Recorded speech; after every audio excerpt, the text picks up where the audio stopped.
ಬೆಳಗಾವಿಯಲ್ಲಿ ಕನ್ನಡಿಗರ ಮೇಲಿನ ದೌರ್ಜನ್ಯ ಖಂಡಿಸಿ ಕರ್ನಾಟಕ ಬಂದ್ಗೆ ಕನ್ನಡಪರ ಸಂಘಟನೆಗಳು ಕರೆ ಕೊಟ್ಟಿವೆ. ಸಾಲು ಸಾಲು ಬಂದ್ ನಡೆಸಲು ವಾಟಾಳ್ ಟೀಮ್ ತೀರ್ಮಾನಿಸಿದ್ದು, ಮಾರ್ಚ್ 3ಕ್ಕೆ ರಾಜಭವನ ಚಲೋ, 7ಕ್ಕೆ ಬೆಳಗಾವಿ ಚಲೋ ನಡೆಯಲಿದೆ. ಇನ್ನು ಮಾರ್ಚ್ 22ಕ್ಕೆ ಕರ್ನಾಟಕ ಬಂದ್ ನಡೆಸಲು ವಾಟಾಳ್ ಟೀಮ್ ನಿರ್ಧರಿಸಿದೆ. 2ನೇ ತಾರೀಕು ಕನ್ನಡಿಗರ ಸ್ವಾಭಿಮಾನಕ್ಕಾಗಿ ಕನ್ನಡಿಗರ ಶಕ್ತಿ ಪ್ರದರ್ಶನ 22 ಅಖಂಡ ಕರ್ನಾಟಕ ಬಂದ್. ಅದರಲ್ಲಿ ಬೆಳಗಾವಿ MES ನಿಷೇಧ ಆಗಲೇಬೇಕು. ಉತ್ತರ ಕರ್ನಾಟಕ ಮಹದಾಯಿ ಕಳಸಾ ಬಂಡೂರಿ ಹೈದರಾಬಾದ್ ಕರ್ನಾಟಕದ ಅಭಿವೃದ್ಧಿ ಆಗಲೇಬೇಕು. ಮರಾಠಿಗರು ಬುದ್ಧಿ ಕಲಿಯೋದು ಇಲ್ಲ. ಯಾವ ಸರ್ಕಾರ ಕಠಿಣವಾದಂಥ ಕ್ರಮವನ್ನು ಮರಾಠಿಗರ ಮೇಲೆ ತಗೊಳ್ಳಲ್ವೋ ಅಲ್ಲಿವರೆಗೂ ಅವರ ದಬ್ಬಾಳಿಕೆ ನಿಲ್ಲಲ್ಲ. ಇನ್ನು ವಾಟಾಳ್ ನಾಗರಾಜ್ ನೀಡಿರುವ ಕರ್ನಾಟಕ ಬಂದ್ಗೆ ಹಲವು ಸಂಘಟನೆಗಳ ಬೆಂಬಲವನ್ನು ಕೋರಲಾಯಿತು. ಖಾಸಗಿ ಶಾಲೆಗಳು, ಓಲಾ, ಉಬರ್, ರೈತ ಸಂಘ, ಲಾರಿ ಮಾಲೀಕರು, ಕಾರ್ಮಿಕ ಸಂಘಟನೆಗಳು ಮತ್ತು ಕರವೇ ನಾರಾಯಣಗೌಡ ಬಣ ಸಾಥ್ ನೀಡುವಂತೆ ವಾಟಾಳ್ ನಾಗರಾಜ್ ಮನವಿಯನ್ನ ಮಾಡಿಕೊಂಡ್ರು. ಕರ್ನಾಟಕ ಸರ್ಕಾರ, ಸಾರಿಗೆ ಇಲಾಖೆ ಕೂಡ ಸಾಥ್ ಕೊಡಬೇಕೆಂಬ ಬೇಡಿಕೆ ಇದೆ. ಹೀಗಾಗಿ ಬಸ್ ಸಂಚಾರ ಬಂದ್ ಆಗಲಿದೆ, ಶಾಲಾ ಕಾಲೇಜುಗಳು ಬಂದ್ ಆಗಲಿವೆ, ಹೋಟೆಲ್ಗಳು, ಸಿನಿಮಾ ಥಿಯೇಟರ್ಗಳು ಕೂಡ ಬಂದ್ ಆಗುತ್ತೆ, ಬ್ಯಾಂಕ್, ಸರ್ಕಾರಿ ಕಚೇರಿಗಳು ಬಂದ್ ಆಗಲಿವೆ. ಹಾಗೆಯೇ ರೈಲು ಸಂಚಾರದಲ್ಲೂ ವ್ಯತ್ಯಯವಾಗುವಂತಹ ಸಾಧ್ಯತೆಗಳಿವೆ. 22ನೇ ತಾರೀಕು ಕನ್ನಡಿಗರ ಸ್ವಾಭಿಮಾನಕ್ಕಾಗಿ ಕನ್ನಡಿಗರ ಶಕ್ತಿ ಪ್ರದರ್ಶನ 22 ಅಖಂಡ ಕರ್ನಾಟಕ ಬಂದ್. ಅದರಲ್ಲಿ ಇಡೀ ರಾಜ್ಯಾದ್ಯಂತ 1,000ಕ್ಕೂ ಮೇಲ್ಪಟ್ಟು ಸಂಘಟನೆಗಳು ನಮಗೆ ಬೆಂಬಲ ನೀಡ್ತಾ ಇದ್ದಾರೆ. ವಾಟಾಳ್ ನಾಗರಾಜ್, ಸಾರಾ ಗೋವಿಂದು ನೇತೃತ್ವದ ಕನ್ನಡಪರ ಸಂಘಟನೆಗಳ ಬಂದ್ ಕರೆಗೆ ಪರ ವಿರೋಧಗಳು ವ್ಯಕ್ತವಾಗ್ತಾ ಇದೆ. ಹುಬ್ಬಳ್ಳಿ ಭಾಗದ ಜನರ ಸಲಹೆಗಳನ್ನು ಸ್ವೀಕರಿಸಬೇಕು ಅಂತ ಹುಬ್ಬಳ್ಳಿ ಭಾಗದ ಜನ ವಾದ ಮಾಡ್ತಾ ಇದ್ದಾರೆ. ಸುಮ್ಮನೆ ಬಂದು ಅಂದುಬಿಟ್ರೆ ದುಡಿದು ತಿನ್ನೋರ ಕಥೆ ಏನು ಅನ್ನೋದು ಮಹಿಳೆಯರ ಪ್ರಶ್ನೆಯಾಗಿದೆ. ಮಹಾರಾಷ್ಟ್ರದಲ್ಲಿ ಮರಾಠಿಗರ ಪುಂಡಾಟ ಜೋರಾಗ್ತಿದೆ. ಕಲ್ಯಾಣ ಕರ್ನಾಟಕ ಸಾರಿಗೆ ಬಸ್ ಚಾಲಕನ ಮುಖಕ್ಕೆ ಮಸಿಯನ್ನ ಬಳಿದು ಪುಂಡಾಟವನ್ನ ಮೆರೆದಿದ್ದಾರೆ. ಮಹಾರಾಷ್ಟ್ರ ಬಳಿಯ ಪುಣೆಯ ಗೇಟ್ ಬಳಿ ಬಸ್ ಅನ್ನ ತಡೆದು ಚಾಲಕನ ಮುಖಕ್ಕೆ ಕಪ್ಪು ಮಸಿ ಬಳಿದು ಜೈ ಮಹಾರಾಷ್ಟ್ರ ಅಂತ ಹೇಳಿಸಿದ್ದಾರೆ.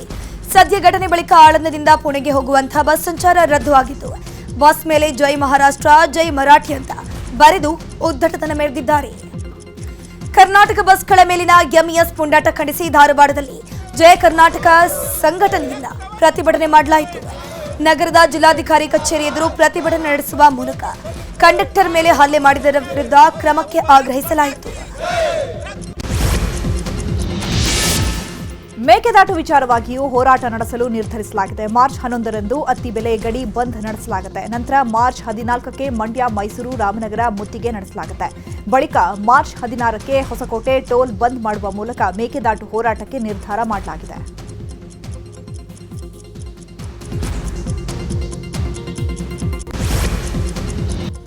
ಈಗ ರಾಜಕೀಯ ಸುದ್ದಿಗಳನ್ನು ನೋಡ್ತಾ ಹೋಗೋಣ.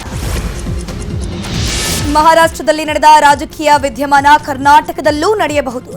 ರಾಜ್ಯದಲ್ಲಿ ಕ್ಷಿಪ್ರ ರಾಜಕೀಯ ಬೆಳವಣಿಗೆ ನಡೆಯುತ್ತೆ ಅಂತ ಮಾಜಿ ಸಚಿವ ಬಿ ಶ್ರೀರಾಮುಲು ಭವಿಷ್ಯ ನುಡಿದ್ರು. ಚಾಮರಾಜನಗರದಲ್ಲಿ ಮಾತನಾಡಿರುವಂತಹ ಅವರು, ಯಾವ ರೀತಿ ಮಹಾರಾಷ್ಟ್ರದಲ್ಲಿ ಏಕನಾಥ ಶಿಂದೆ ಫಿನಾಮಿನ್ ಆಯಿತು, ಅದೇ ರೀತಿ ಕರ್ನಾಟಕದಲ್ಲೂ ಆಗಬಹುದು. ಮುಂದೆ ಈ ಸರ್ಕಾರ ಇರುತ್ತೋ ಬಿಡುತ್ತೋ ನಮ್ಗೆ ಗೊತ್ತಿಲ್ಲ ಅಂತ ಹೇಳಿದ್ರು. ಡಿಕೆಶಿ ಬಿಜೆಪಿ ಸೇರೋ ವಿಚಾರದ ಬಗ್ಗೆ ಬೆಂಗಳೂರಿನಲ್ಲಿ ಮಾತನಾಡಿದ ಶಾಸಕ ಮುನಿರತ್ನ, ಡಿಕೆ ಶಿವಕುಮಾರ್ ಬಿಜೆಪಿಗೆ ಬರೋದು ಕನಸಿನ ಮಾತು. ಕಾಂಗ್ರೆಸ್ನಲ್ಲಿ 135 ಶಾಸಕರಿಗೆ ಡಿಕೆಶಿ ಸುಮ್ಮನೆ ಇರೋಕ್ ಬಿಟ್ಟಿಲ್ಲ. ಇನ್ನು ಇಲ್ಲಿ ಬಂದು ಏನ್ ಮಾಡ್ತಾರೋ, ಸದ್ಯಕ್ಕವರು ಅಲ್ಲೇ ಇರಲಿ ಅಂತ ಹೇಳಿದ್ದಾರೆ. ಡಿಕೆ ಶಿವಕುಮಾರ್ ಅವರ ಸಾಫ್ಟ್ ಹಿಂದುತ್ವ ವಿಚಾರದ ಬಗ್ಗೆ ಚಿತ್ರದುರ್ಗದಲ್ಲಿ ಮಾತನಾಡಿದ ಸಚಿವ ಸತೀಶ್ ಜಾರಕಿಹೊಳಿ ಅವರು, ಹಿಂದುತ್ವದ ಜಪ ಯಾಕೆ ಮಾಡಬಾರದು, ಅವರ ಭಕ್ತಿ ಅವರಿಗೆ ಬಿಟ್ಟಂತಹ ವಿಚಾರ, ಅದು ಅವರ ವೈಯಕ್ತಿಕ ಸ್ವಾತಂತ್ರ್ಯ, ಅವರಿಷ್ಟ, ತಪ್ಪು ಅಂತ ಹೇಳೋದಕ್ಕಾಗೋದಿಲ್ಲ. ಅವರು ಪೂಜೆ ಮಾಡೋದು, ಕುಂಭಮೇಳಕ್ಕೆ ಹೋಗೋದು ಅವರಿಗೆ ಬಿಟ್ಟಿತ್ತು.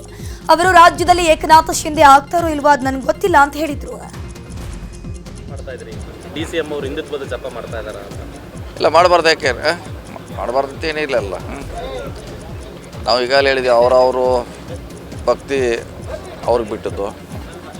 ಏನು ಮಾಡಬೇಕು ಅನ್ನೋದು ವ್ಯಕ್ತಿ ಸ್ವತಂತ್ರ ಅದು. ಸೊ ಈಗ ಅವ್ರು ಮಾಡಿದ್ದಕ್ಕೂ ಬೇರೆಯವ್ರ ತಪ್ಪಂತ ಹೇಳೋಕ್ಕಾಗೋಲ್ಲ. ಅದು ಅವ್ರವ್ರ ಇಷ್ಟ. ಅದು ಮುಂಚೆನೂ ಹೇಳಿದ್ವಿ, ಈಗೂ ಕೂಡ ಅಂತ ಹೇಳ್ತೀವಿ. ಈಗ ಅವರ ಪೂಜೆ. ಡಿಕೆ ಶಿವಕುಮಾರ್ ರಕ್ತದಲ್ಲೇ ಕಾಂಗ್ರೆಸ್ ಇದೆ, ನಮ್ಮ ಸಂಪರ್ಕದಲ್ಲೇ ಬಿಜೆಪಿ ಜೆಡಿಎಸ್ ಶಾಸಕರಿದ್ದಾರೆ ಅಂತ ಸಚಿವ ಜಮೀರ್ ಅಹಮದ್ ಹೇಳಿದ್ದಾರೆ. ವಿಜಯನಗರದಲ್ಲಿ ಮಾತನಾಡಿದ ಅವರು, ಬಿಜೆಪಿಯವರು ಹಗಲುಗನಸು ಕಾಣ್ತಿದ್ದಾರೆ. ಇನ್ನು 15 ವರ್ಷ ರಾಜ್ಯದಲ್ಲಿ ಕಾಂಗ್ರೆಸ್ ಅಧಿಕಾರದಲ್ಲಿರುತ್ತೆ. ಬಿಜೆಪಿಯಲ್ಲೇ ಬಣಗಳಿವೆ, ಅವರು ನಮ್ಮ ಪಕ್ಷದ ಬಗ್ಗೆ ಮಾತನಾಡ್ತಾರೆ. ಬಿಜೆಪಿ ಜೆಡಿಎಸ್ನಿಂದ 13ರಿಂದ 14 ಶಾಸಕರು ನಮ್ಮ ಸಂಪರ್ಕದಲ್ಲಿದ್ದಾರೆ ಅಂತ ಹೇಳಿದರು. ಇನ್ನು ಇದೇ ವಿಚಾರದ ಬಗ್ಗೆ ಸಚಿವ ಶಿವರಾಜ್ ತಂಗಡಗಿ ಕೂಡ ರಿಯಾಕ್ಷನ್ ಕೊಟ್ಟಿದ್ದಾರೆ.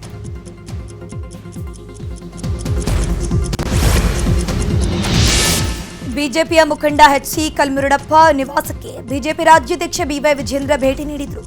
ಚಿಕ್ಕಮಗಳೂರಿನ ಬೈಪಾಸ್ ರಸ್ತೆಯಲ್ಲಿರುವ ದೊಡ್ಡ ಕುರುಬರಹಳ್ಳಿ ನಿವಾಸಕ್ಕೆ ತೆರಳಿ ಬಿಜೆಪಿ ರೈತ ಮೋರ್ಚಾ ರಾಜ್ಯ ಪ್ರಧಾನ ಕಾರ್ಯದರ್ಶಿ ಕಲ್ಮುರಡಪ್ಪ ಜೊತೆ ಚರ್ಚಿಸಿದರು. ವಿಜೇಂದ್ರಗೆ ಎಂಎಲ್ಸಿ ಸಿಟಿ ರವಿ, ಮಾಜಿ ಶಾಸಕರುಗಳಾಗಿರುವಂತಹ ಬೆಳ್ಳಿ ಪ್ರಕಾಶ್, ಡಿಎಸ್ ಸುರೇಶ್ ಸಾಥ್ ನೀಡಿದರು.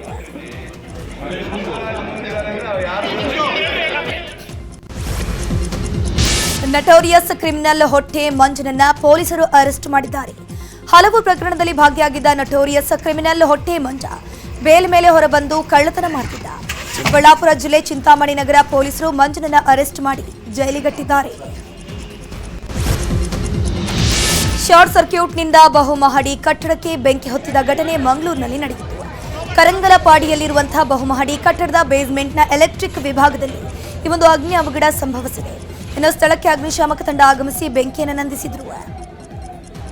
ರಸ್ತೆ ಬದಿಯಲ್ಲಿ ನಿಂತ ಕಾರ್ನಲ್ಲಿ ಏಕಾಏಕಿ ಬೆಂಕಿ ಕಾಣಿಸಿಕೊಂಡ ಘಟನೆ ಬೆಂಗಳೂರಿನ ಮತ್ತಿಕೆರೆ ಸಿಗ್ನಲ್ ಬಳಿ ನಡೆಯಿತು. ಚಾಲಕ ರಸ್ತೆ ಬದಿ ಕಾರು ನಿಲ್ಲಿಸಿದ ವೇಳೆ ಏಕಾಏಕಿ ಬೆಂಕಿ ಕಾಣಿಸಿಕೊಂಡು ಕಾರು ಚಾಲಕ ಕಾರ್ನಿಂದ ಹೊರಬಂದು ಪ್ರಾಣಾಪಾಯದಿಂದ ಪಾರಾದರು.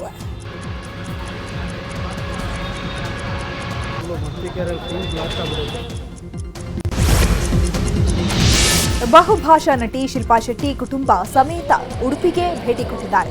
ಕಾಪು ತಾಲೂಕಿನ ಪಡುಬಿದ್ರಿಯಲ್ಲಿ ಹರಕೆ ಕಟ್ಟಿಕೊಂಡಿದ್ದ ಶಿಲ್ಪಾ ಶೆಟ್ಟಿ ಇವತ್ತು ರಾತ್ರಿ ಶ್ರೀ ಖಡ್ಗೇಶ್ವರಿ ಬ್ರಹ್ಮಸ್ಥಾನ ಕ್ಷೇತ್ರದಲ್ಲಿ ಧಕ್ಕೆ ಬಲಿ ಸೇವೆ ಮಾಡಲಿದ್ದಾರೆ.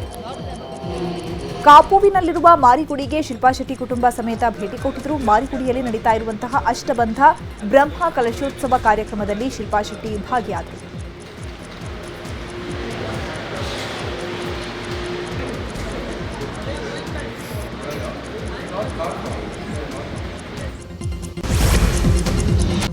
ಈಗ ರಾಜ್ಯದ ಸುದ್ದಿಗಳನ್ನ ಕ್ವಿಕ್ ಆಗಿ ನೋಡೋಣ. ಇಡ್ಲಿ ತಯಾರಿಕೆಗೆ ಪ್ಲಾಸ್ಟಿಕ್ ಕವರ್ ಬಳಸೋದ್ರಿಂದ ಕ್ಯಾನ್ಸರ್ ಬರುವ ಸಾಧ್ಯತೆ ಎಂಬ ಅಂಶ ಪತ್ತೆಯಾಗಿದೆ. ಹೀಗಾಗಿ ಆರೋಗ್ಯ ಇಲಾಖೆ ಇಡ್ಲಿ ಕವರ್ ಬಳಸುತ್ತಿದ್ದ 52 ಹೋಟೆಲ್ ಉದ್ಯಮಿಗಳಿಗೆ ನೋಟಿಸ್ ಅನ್ನು ನೀಡಲಾಗಿದೆ. ಇಡ್ಲಿ ಬೇಯಿಸಲು ಕವರ್ ಬಳಸಿದ್ರೆ ಕಠಿಣ ಕ್ರಮ ಕೈಗೊಳ್ಳಲಾಗುತ್ತೆ ಅಂತ ಪ್ಲಾಸ್ಟಿಕ್ ಕವರ್ ಬಳಕೆ ನಿಲ್ಲಿಸುವಂತೆ ಸಚಿವ ದಿನೇಶ್ ಗುಂಡೂರಾವ್ ಖಡಕ್ ಎಚ್ಚರಿಕೆ ನೀಡಿದ್ದಾರೆ.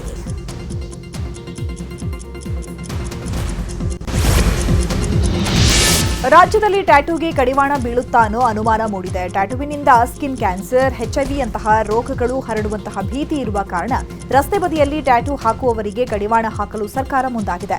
ಅಲ್ಲದೆ ಟ್ಯಾಟೂಗೆ ಹಾಕೋ ಕಲರ್ನಲ್ಲಿ ಮೆಟಲ್ ಇರೋದು ಪತ್ತೆಯಾಗಿದ್ದು, ಇದರಿಂದ ಬ್ಯಾಕ್ಟೀರಿಯಲ್ ಇನ್ಫೆಕ್ಷನ್, ವೈರಲ್ ಇನ್ಫೆಕ್ಷನ್ ಬರಲಿದೆ. ಇದಕ್ಕಾಗಿ ಗೈಡ್ಲೈನ್ಸ್ ಬೇಕಿರೋದ್ರಿಂದ ಕೇಂದ್ರಕ್ಕೆ ಸಚಿವ ದಿನೇಶ್ ಗುಂಡೂರಾವ್ ಪತ್ರ ಬರೆಯೋದಕ್ಕೆ ಮುಂದಾಗಿದ್ದು, ಟ್ಯಾಟೂ ಇಂಕ್, ಕಾಂತಿ ವರ್ಧಕಗಳ ಬಳಕೆಗೆ ನಿಯಮ ರೂಪಿಸುವ ಕುರಿತು ಪತ್ರ ಬರಿತೇನೆ ಅಂತ ಹೇಳಿದ್ದಾರೆ.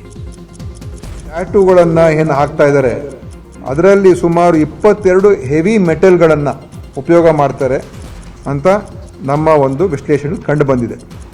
ಅಂದರೆ ಸೆಲೇನಿಯಮ್ಮು, ಕ್ರೋಮಿಯಮ್ಮು, ಪ್ಲಾಟಿನಮ್, ಆರ್ಸೆನಿಕ್ ಇದೆಲ್ಲ ಉಪಯೋಗ ಮಾಡ್ತಾರೆ. ಯಾಕಂದರೆ ಬಣ್ಣಗಳೆಲ್ಲ ಬರಬೇಕು, ಅದೆಲ್ಲ ಇನ್ನೂ ಅದು ಒಂಥರ ಭಾಳ ತೀವ್ರವಾಗಿ ಅದು ಕಾಣಬೇಕು, ಎದ್ದು ಕಾಣಬೇಕು ಅಂತ.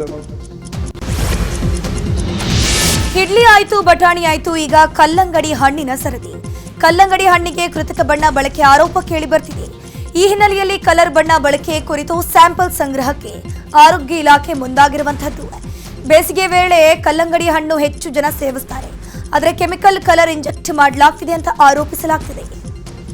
ಕಲ್ಲಂಗಡಿಗೆ ಕೃತಕ ಬಣ್ಣ ಬಳಕೆ ಮಾಡಲಾಗ್ತಿದೆ ಎಂಬ ಆರೋಪದ ಮಧ್ಯೆ ಚಿಕ್ಕಬಳ್ಳಾಪುರದಲ್ಲಿ ಹಳದಿ ಕಲ್ಲಂಗಡಿ ಹಣ್ಣಿಗೆ ಭಾರೀ ಬೇಡಿಕೆ ಬಂದಿದೆ. ಮಹಾರಾಷ್ಟ್ರದಿಂದ ತಂದು ಗೌರಿಬಿದನೂರು ರಸ್ತೆ ಮಾರ್ಗದಲ್ಲಿ ವ್ಯಾಪಾರಿಗಳು ಮಾರಾಟ ಮಾಡ್ತಿದ್ದು, ಕೆಜಿ ಕಲ್ಲಂಗಡಿ ಹಣ್ಣು 70 ರೂಪಾಯಿವರೆಗೂ ಮಾರಾಟವಾಗ್ತಿದೆ.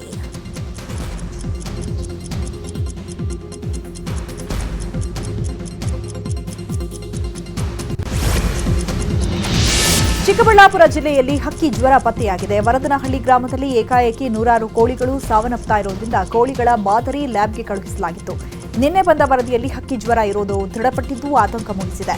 ತಕ್ಷಣ ಅಧಿಕಾರಿಗಳ ತುರ್ತು ಸಭೆ ಕರೆದ ಡಿಸಿ ಪಿಎನ್ ರವೀಂದ್ರ ಮುನ್ನೆಚ್ಚರಿಕಾ ಕ್ರಮಗಳಿಗೆ ಸೂಚನೆ ಕೊಟ್ಟಿದ್ದಾರೆ. ಆರೋಗ್ಯ ಸಿಬ್ಬಂದಿ ಗ್ರಾಮದಲ್ಲೇ ಬೀಡು ಬಿಟ್ಟು ಬ್ಲೀಚಿಂಗ್ ಸಿಂಪಡಿಸಿ ಸೋಂಕು ತಡೆಗೆ ಪ್ರಯತ್ನಿಸಿದ್ದಾರೆ. ರೇಣುಕಾಸ್ವಾಮಿ ಕೊಲೆ ಪ್ರಕರಣದ ಆರೋಪಿ ದರ್ಶನ್ಗೆ ಬಿಗ್ ರಿಲೀಫ್ ಸಿಕ್ಕಿದೆ. ದರ್ಶನ್ ಇನ್ನು ಮುಂದೆ ದೇಶದ ಯಾವ ಮೂಲೆಗೆ ಬೇಕಿದ್ರೂ ಹೋಗಬಹುದು. ಬೆಂಗಳೂರನ್ನ ಬಿಟ್ಟು ಹೋಗಂಗಿಲ್ಲ ಎಂಬ ಷರತ್ತನ್ನ ಹೈಕೋರ್ಟ್ ಸಡಿಸಲಿದೆ. ವಿದೇಶಕ್ಕೆ ಹೋಗಬೇಕಾದ್ರೆ ಮಾತ್ರ ಕೋರ್ಟ್ ಅನುಮತಿ ಪಡೆಯಬೇಕು. ನಟ ದರ್ಶನ್ಗೆ ಹೈಕೋರ್ಟ್ ರಿಲೀಫ್ ನೀಡಿದ್ದು, ಕೋರ್ಟ್ಗೆ ದರ್ಶನ್ ನೀಡಿದ ಕಾರಣಗಳು ಯಾವುವು ಅಂತ ನೋಡ್ತಾ ಹೋಗೋದಾದ್ರೆ, ವೃತ್ತಿಯಲ್ಲಿ ನಾನೊಬ್ಬ ನಟ ಹಾಗೂ ಮೈಸೂರಿನ ಕಾಯಂ ನಿವಾಸಿ. ಹೀಗಾಗಿ ವೃತ್ತಿಪರ ಕಾರಣಗಳು ಹಾಗೂ ಅನಾರೋಗ್ಯದ ಕಾರಣದಿಂದ ಬೆಂಗಳೂರಿನ ಹೊರಗಡೆ ಹೋಗೋದು ಅವಶ್ಯವಿರುತ್ತೆ. ಆದರೆ ಈ ಕೋರ್ಟ್ ವಿಚಾರಣಾ ನ್ಯಾಯಾಲಯದ ವ್ಯಾಪ್ತಿ ಬಿಡದಂತೆ ಷರತ್ತನ್ನು ವಿಧಿಸಿತು. ಇದರಿಂದಾಗಿ ವಿಚಾರಣಾ ನ್ಯಾಯಾಲಯದಲ್ಲಿ ಪ್ರತಿ ಬಾರಿ ಅನುಮತಿ ಪಡೆಯೋದು ಕಠಿಣವಾಗಿದೆ. ನನಗೆ ಕೇವಲ ರಾಜ್ಯದ ಹೊರಗೆ ಹೋಗುವುದಲ್ಲದೆ ವಿದೇಶಕ್ಕೆ ಹೋಗುವ ಅವಶ್ಯಕತೆ ಇದೆ. ಹೀಗಂತ ದರ್ಶನ್ ಕೋರ್ಟ್ಗೆ ಮನವಿಯನ್ನ ಮಾಡಿದ್ದು. ಇದಕ್ಕೆ ಹೈಕೋರ್ಟ್ ಕೂಡ ಸಮ್ಮತಿಸಿದ್ದು. ಬೆಂಗಳೂರನ್ನ ಬಿಟ್ಟು ಹೋಗಬಾರದು ಎನ್ನುವ ಷರತ್ತನ್ನ ಸಡಿಲಿಕೆ ಮಾಡಿದೆ.